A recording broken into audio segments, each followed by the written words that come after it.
Hi everyone, I'm here, and today we are going to talk about the 4 medications that work immediately in heart failure. As a quick disclaimer, I am not recommending any of these medications or treatments for use outside of the hospital or emergency department setting. Now, the most common one you'll hear of is called furosemide, or this medication rapidly removes excess fluid from your lungs and the rest of your body by increasing how much urine you produce.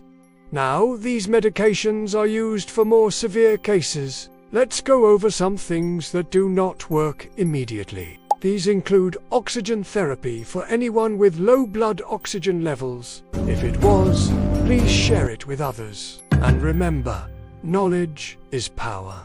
Stay informed, stay healthy, and thanks for watching. Sitting upright in a chair versus lying down, which can help with breathlessness really quickly, and calling for help if your symptoms suddenly get worse is critical. First, the oral medications like beta blockers, ACE inhibitors, SGLT2 inhibitors, and even some advanced heart failure medications like Balsatine are very important medications that should be taken daily over long periods of time. But their benefits are seen over weeks to months, not minutes or hours. These medications are essential for slowing the progression of heart failure and preventing hospitalizations. But because they don't work super fast, they are not the best options for patients who need fast relief. And I would say the same for digoxin or although it can help with some of the symptoms of heart failure, especially if you have atrial fibrillation.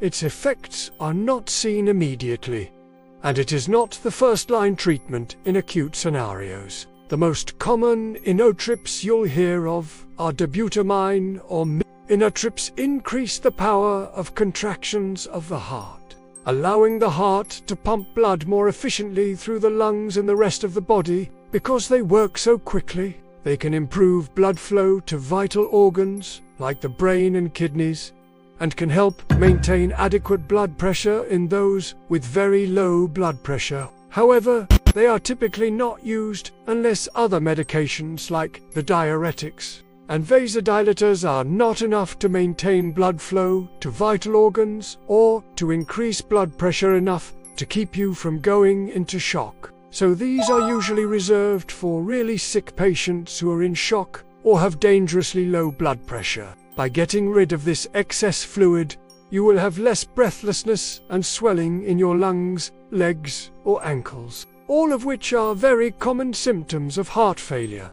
Furosemide works so fast that many times you will see improvements in these symptoms within hours of being on the medication. This is why intravenous diuretics are the first-line therapy for acute episodes of heart failure. That means they are the very first thing doctors will reach for when treating a patient in the hospital with newly diagnosed heart failure or a patient whose heart failure symptoms are worsening. You should always follow your doctor's advice and treatment plan.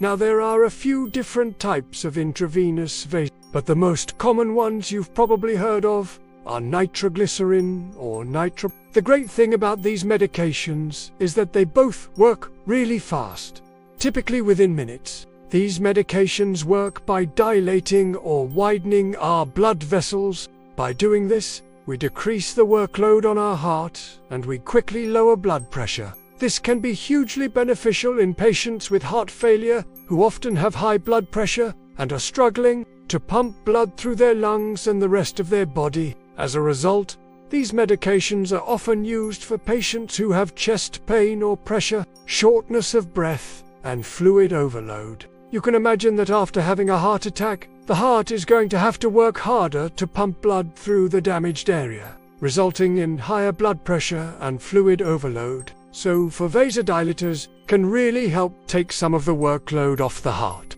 And the fact that they start working within minutes is really great, because you can imagine with someone who has chest pain or pressure, every minute counts. With that said, let's dive right into the first one, which is intravenous diuretics. No, 2, IV. And the third medication we're going to talk about is the So, now that we talked about what works fast, finally, I want to share some quick hacks that can provide immediate relief. Hopefully this video was helpful.